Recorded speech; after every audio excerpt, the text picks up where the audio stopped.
The signs were prepared and positioned near the front entrance. Having spent the majority of the last couple of days perfecting them, now came the challenging part. Ascending the stairs into the master bedroom, I swiftly stripped the bed, maneuvered the mattress off the queen-sized frame, and half-lifted, half-slid it downstairs, through the hallway, out the front door, and onto the lawn adjacent to the street. Returning inside, I hurled the slats and bedclothes downstairs, following them outside, and adding them to the pile beside the mattress. After another trip upstairs, I dismantled the side rails, and swiftly transported them outside. Glancing at my watch, I noted it was 4:22. Time was of the essence. I needed to finish by 5. Reassembling the bed took until 4:35. Next up was the kitchen table, light enough for me to handle alone. I angled it sideways through the door, and placed it beside the bed in the yard. The last item was the 6x8 throw rug. In the living room, after rolling it up, I joined it with the other items in the yard, erected the signs, and proudly observed the time, 4:55. Just 10 minutes until my wife's return. Stepping into the middle of the street, I surveyed my handiwork. It was a sight to behold, almost bringing a tear to my eye. Our marriage bed, the kitchen table, and throw rug, 3 places I knew had been used by my wife and her lover repeatedly over the past 6 months. The signs, perfectly placed and out of reach, completed the scene. I approached each piece of furniture and read aloud the large sign in front of it. These items are yours for the taking, free. They are no longer wanted in this house. If you are able to stomach the stench of infidelity and broken vows, help yourself. The sign above the bed detailed my wife's infidelity, specifying her regular liaisons with her lover over the past 6 months. Above the kitchen table, another sign recounted their activities, typically just before she served me dinner. On the throw rug, a sign indicated their preference for that spot. Each sign was adorned with a 17 by 24-inch photo of the adulterous couple in the act. Behind the table, a 5th sign revealed the identity of my wife's lover, Greg Allen, her boss at Mitchell Price and Allen Realty, married with 3 children. He was unaware of his wife's actions, but not for long. The time was 4:57. Just in time, she would be home any minute. As I turned to assess the gathering crowd of neighbors and the increasing number of halted cars, some onlookers phoned friends or the police, I nonchalantly acknowledged the gathering and retreated into the house, closing the door behind me. Precisely at 5 p.m., my wife's car rounded the corner. Observing the commotion near our house, she slowed down, her gaze fixed on the spectacle unfolding on our lawn.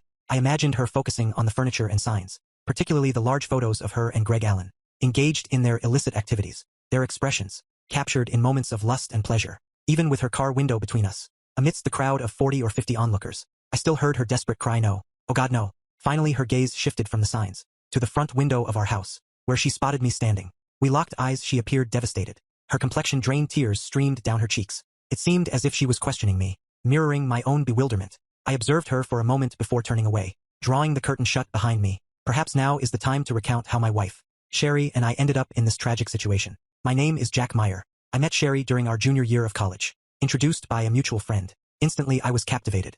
Sherry wasn't conventionally beautiful, but she possessed an irresistible charm. Standing at 5'2" with striking blue eyes and shoulder-length blonde hair, she had a petite, yet perfectly proportioned figure that enchanted me. From that moment, I was smitten, never doubting my ability to win her heart. Sherry and I began dating, quickly becoming inseparable. Within a month, we shared our first closeness moment, an experience unlike any other.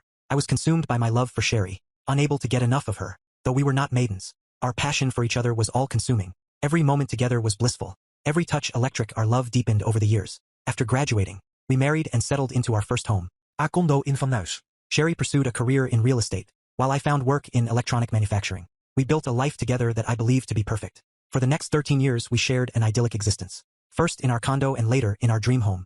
As our finances improved, we welcomed our children, Shelby, now 8, and Ryan, now 6, whom we adored beyond measure. Our family was our world. So what went wrong? I wish I had the answers. I wish I had noticed the subtle signs, indicating something was amiss, but I was oblivious, living in a bubble of love and trust. It took an unexpected event, our daughter Shelby falling ill at school, to uncover the truth. It was a Thursday when I received the call from the school nurse, just before noon, informing me of Shelby's illness. In the midst of a staff meeting, I asked the nurse to contact my wife, despite attempts to reach her at her office, and on her cell she was unreachable. So the nurse called me. Recognizing the urgency of fetching my daughter, I apologized to my staff and hurried to Shelby School to retrieve her. Upon reaching home, upon opening the garage, I was startled by an unfamiliar car parked in my spot beside my wife's. Instantly, a lump formed in my throat and my stomach churned. No, it couldn't be. I reassured myself. My wife, the woman I cherished above all else, couldn't possibly be having an affair. But why was there a strange car in the garage? With the door closed, something was amiss, and I needed answers. I couldn't expose my daughter to this uncertainty. I instructed Shelby to stay in the car for a moment, explaining that the exterminator was spraying for bugs, and the fumes could make her feel worse. It was the first time I had ever lied to her. Shelby complained about being tired and wanting to go inside, but I reassured her that I would check first, before coming to get her. Later, Shelby asked me what was going on, and I reassured her that everything was fine. attributing my discomfort to the odor in the house. I left Shelby with her grandmother, promising to return for her in a couple of hours. I didn't disclose what I had witnessed, simply asking my mom to care for Shelby until I returned from work though, tempted to return home and confront the cheating duo. I realized I needed more than a mere confrontation. I craved revenge as I drove back to my office. I began devising plans that would bring ruin upon my wife and her boss indefinitely. The electronics firm where I worked had multiple divisions. As a senior engineer in the medical equipment division, we shared a large complex with another division, specializing in commercial security equipment. Upon reaching my office, I instructed my secretary to ensure I wasn't disturbed for the rest of the afternoon, then called my counterpart in the security division. Dan Taylor, a stellar engineer and longtime friend, agreed to meet promptly. He mentioned he'd already be coming my way to drop off some blueprints for copying. I informed my secretary that Dan could enter my office as soon as he arrived, true to his word. Dan knocked on my door just 20 minutes later. I requested him to come in and close the door, noting that I needed his help.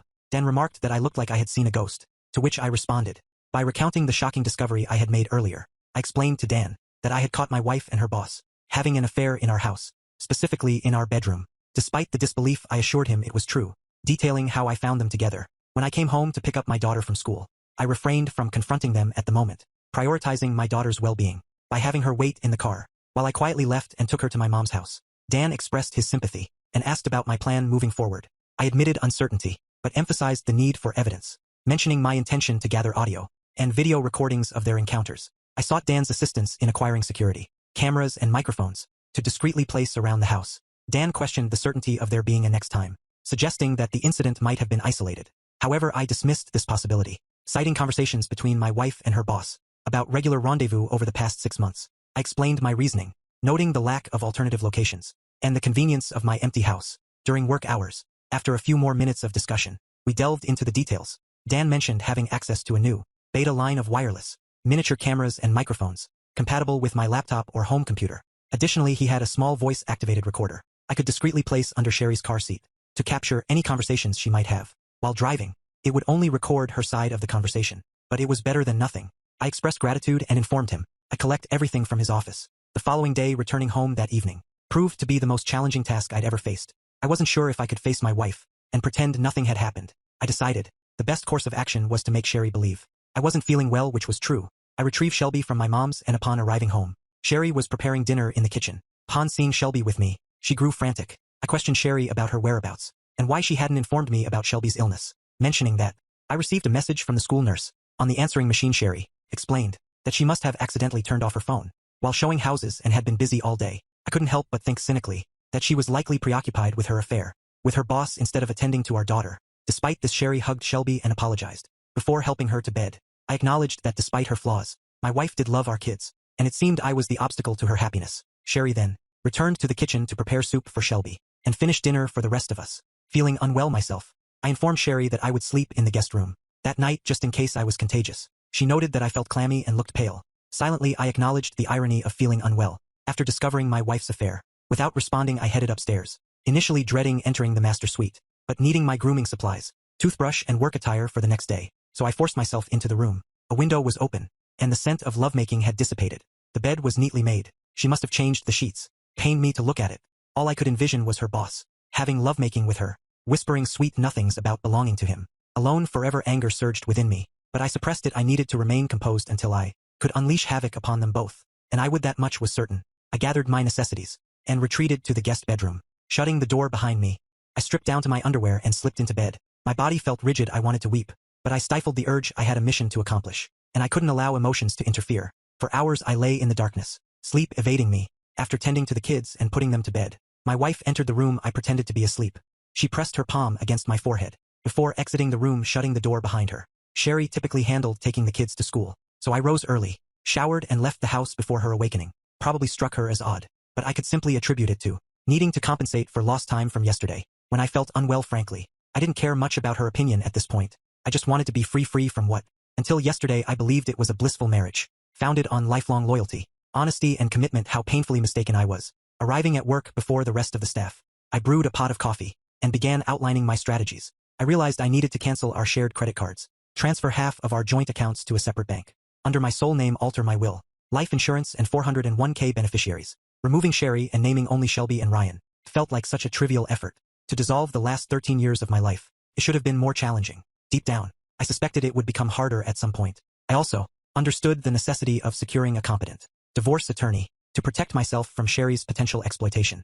Being in a no-fault divorce state, infidelity wouldn't significantly affect the financial settlement, but it might aid in retaining custody of my children. Sherry had demonstrated my insignificance in her life, yet she was a devoted mother, and I didn't want to deprive her of her children. I merely sought joint custody to ensure I remained a vital presence in their lives. I fought to suppress thoughts of our love life and the humiliation of overhearing my wife praise her lover's superiority to me. In every aspect, if I allowed myself to dwell on it now, I'd begin to doubt myself, which I couldn't afford at the moment. That reckoning would come later, and when it did, it would likely devastate me.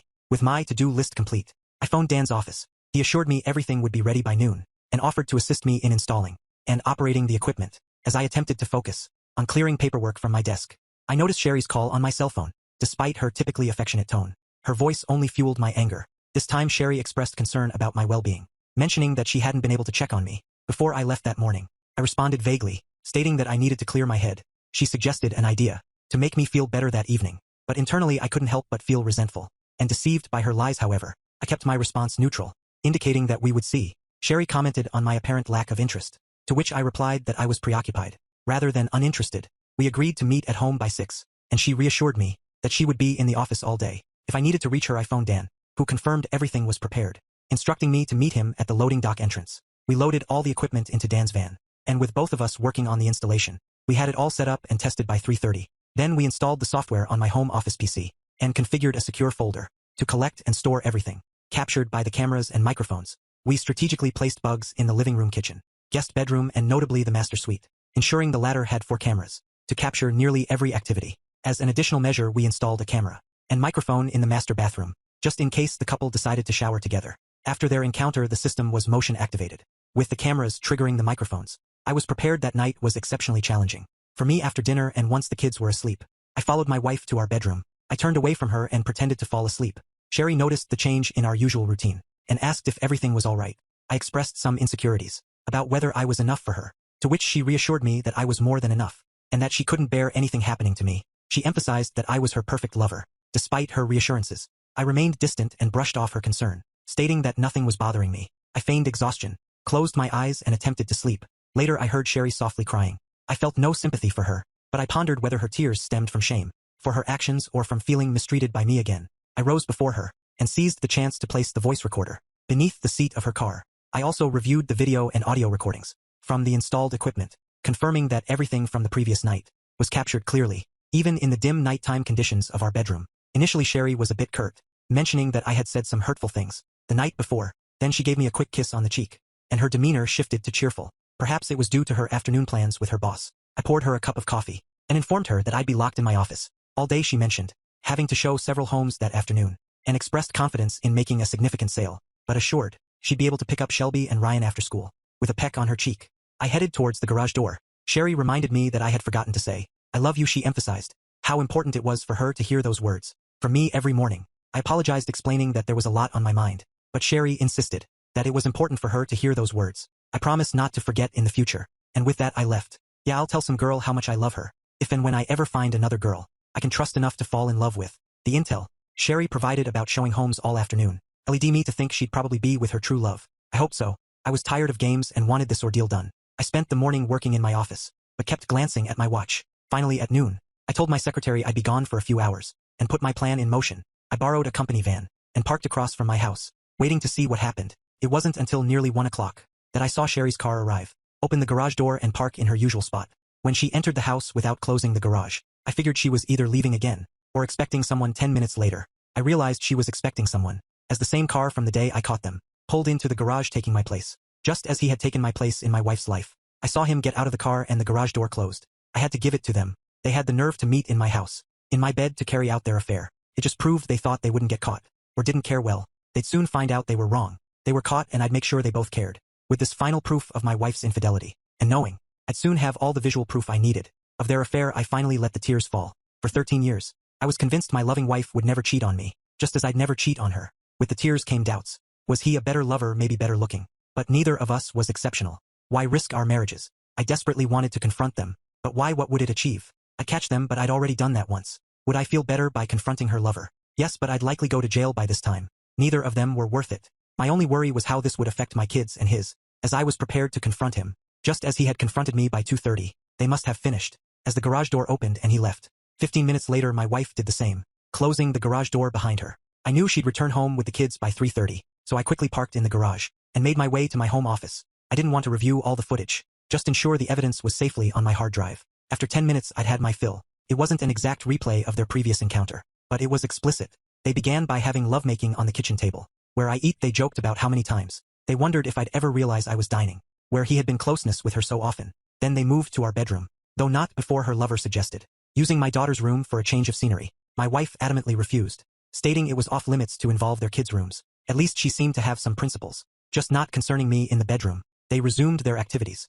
I noticed neither of them expressed love, but my wife continued to praise her boss as the best lover she'd ever had. However, I couldn't comprehend why. They then moved to the throw rug by the living room fireplace, where they engaged once more. When finished I found it strange that she didn't bother changing the sheets, assuming she would do so when she returned with the kids at 3:30. This gave her plenty of time to air out the room and remove any evidence. Since I rarely arrived home before 6 and had secured the evidence I needed on my hard drive, I shut down the system and left the house, without bothering to check the assumed mess.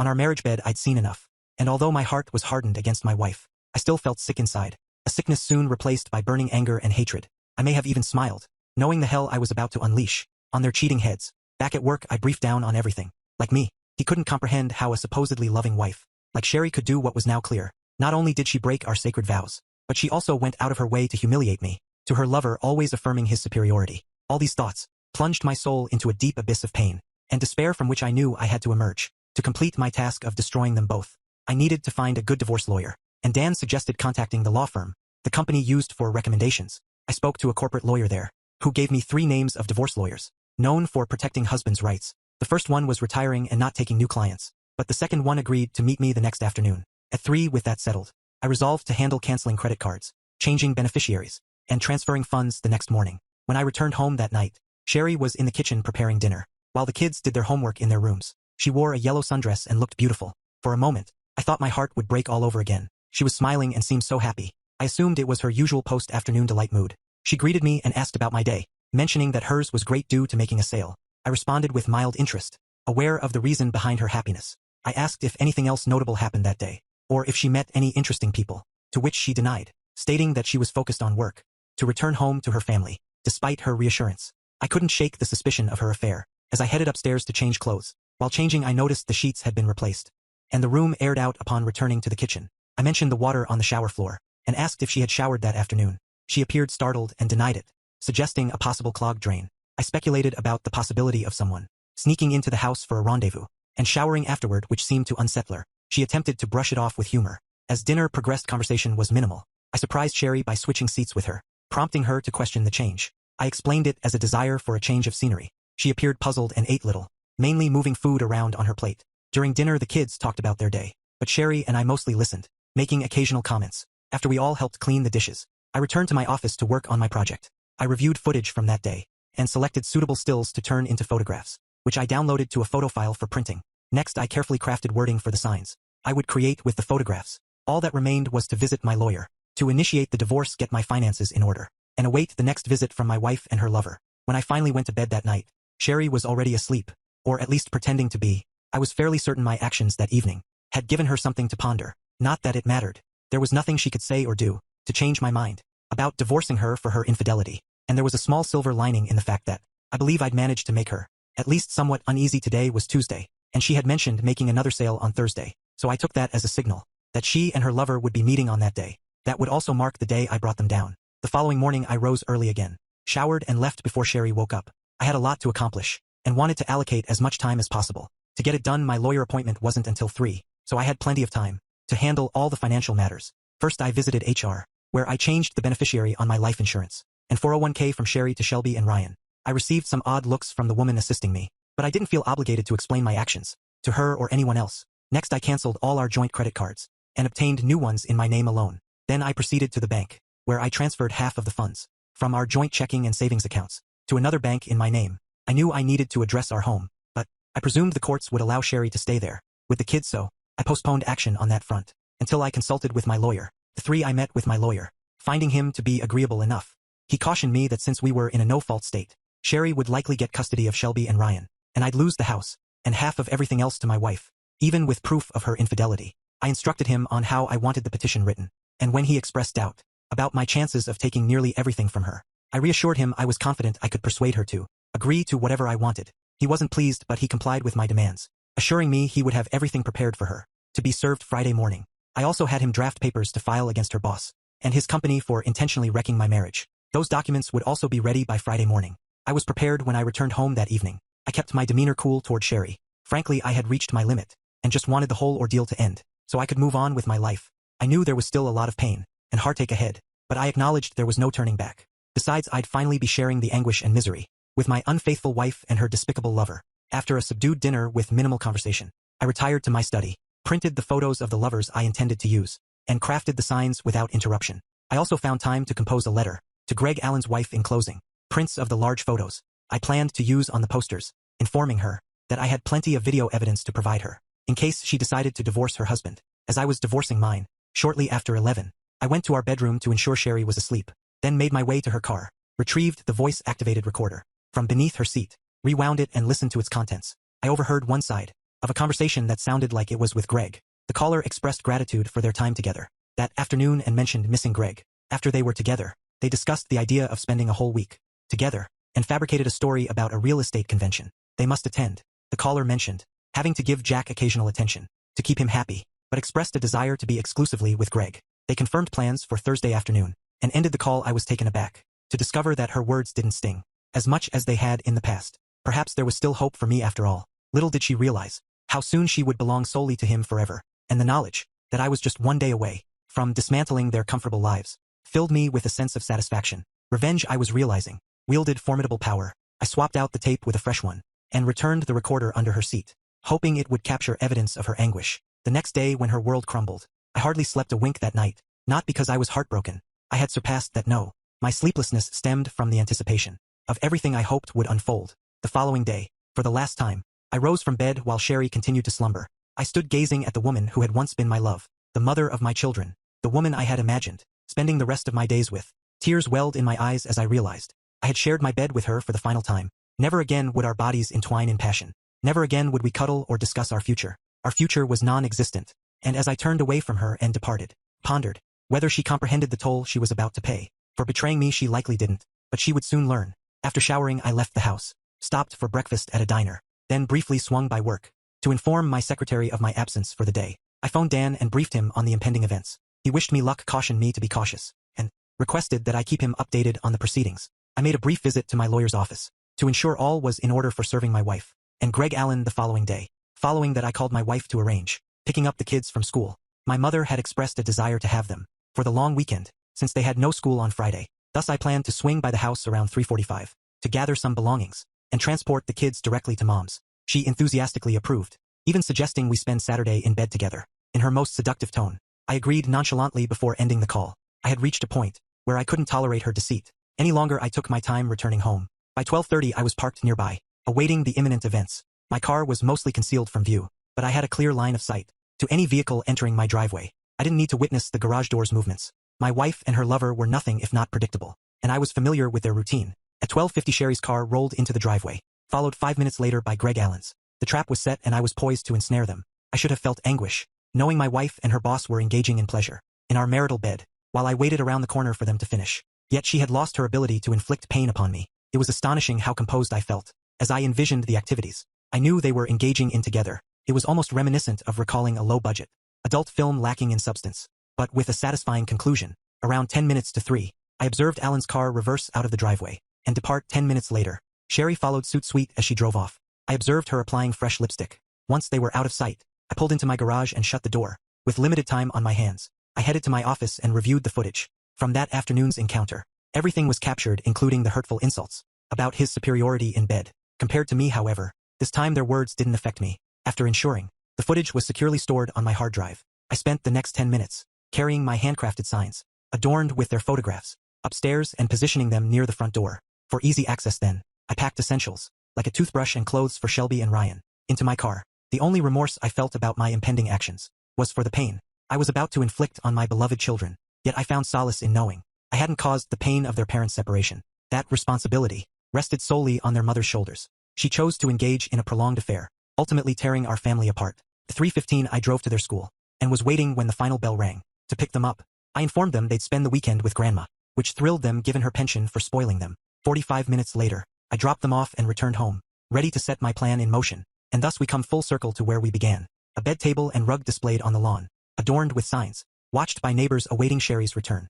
To the dreadful truth that I held all the knowledge. That night I expected to hear from Sherry, but I didn't. There was a late call from her cell phone, but when I answered, silence greeted me. An hour after Sherry departed, the police paid me a visit. While understanding, they insisted I remove the signs and photographs, to avoid disturbing the peace, and public indecency charges. I complied. They served their purpose, seen by my wife, and from the look on her face before I turned away, I knew her life had begun its descent into chaos. That evening, I drowned my sorrows in a substantial amount of Maker's Mark and drifted into an alcoholic stupor. Friday morning greeted me with a monstrous hangover, yet despite it I felt empowered. Though saddened and alone, I found strength in knowing I had subdued my anger long enough to exact revenge on my unfaithful wife and her lover. By noon I glimpsed out the front window to find the rug, kitchen table and bed gone, leaving only the mattress and stained sheets behind. I disposed of those later. The morning passed uneventfully, but by 3 in the afternoon, chaos erupted. I was certain that Greg Adams' wife had received the letter and photographs that morning, and my lawyer had informed me that both Sherry and Greg Adams, along with his partners,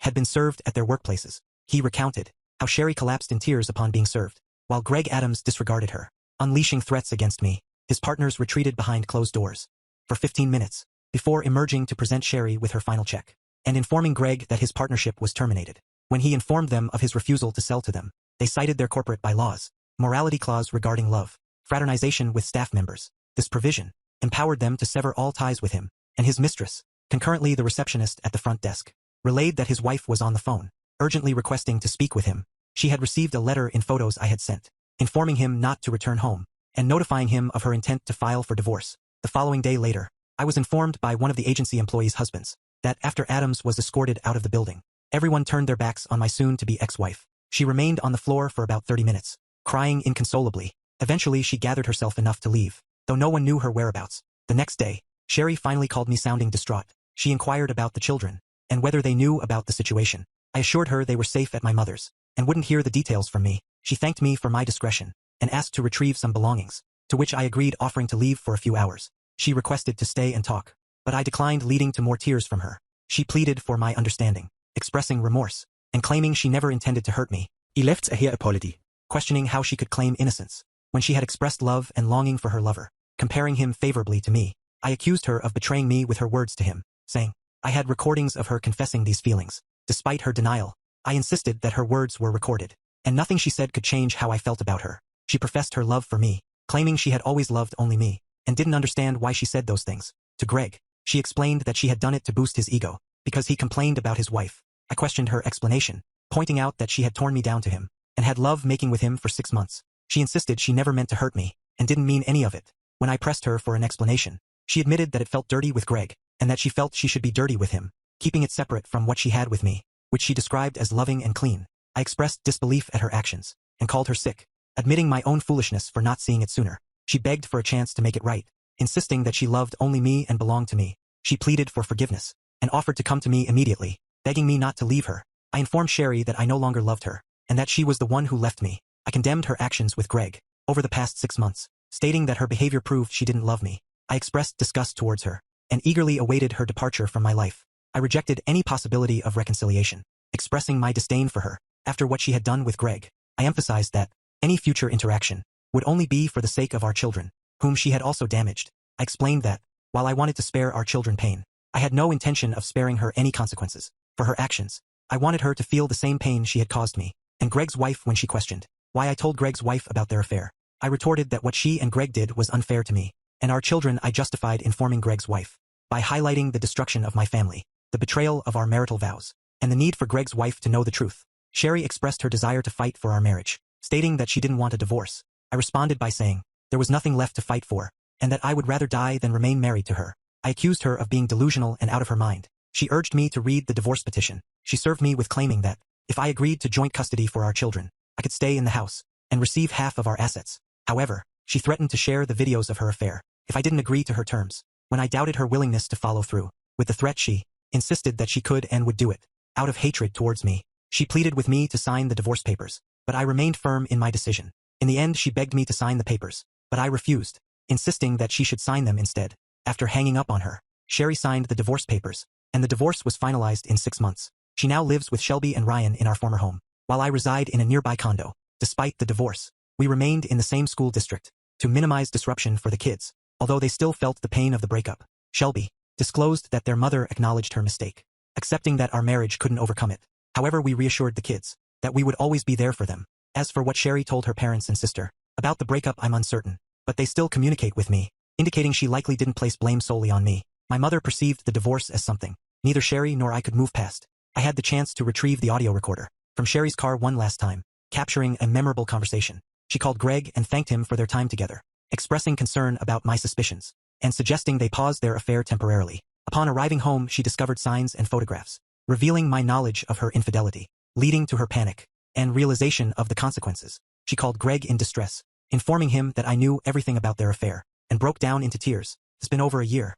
since we endured those trying times, and gradually, I'm beginning to piece things back together. I still steer clear of dating, and will likely continue to do so for a while. The idea of reliving what I've just gone through makes me wary of diving into another serious relationship. Shelby mentioned that her mom went on one date, but returned home in tears, and as far as she knows hasn't dated since. Sherry found work as a receptionist in a retirement village, and has put her real estate career on hold. At least for now, I've never found out if she keeps in touch with Greg Allen, and frankly I don't care. Greg Allen and his wife divorced, and he's been struggling to find employment, even though I didn't share the videos of their closeness encounters with anyone. Sherry knew I wasn't sympathetic towards Greg. It seems many businesses are wary of hiring someone with a reputation for seducing married women and causing marriages to dissolve. Although I blurred Sherry's face in the videos, I retained all the audio. I recently heard that Greg's ex-wife is dating a kind police officer, and it appears to be serious. Good for her. Speaking of Greg's former employer, to avoid negative publicity, they offered me a generous settlement. To prevent a lawsuit, I accepted. As far as I'm concerned, that chapter is closed. For now, my focus is solely on my children and their future. Perhaps one day, my own future will take precedence as well.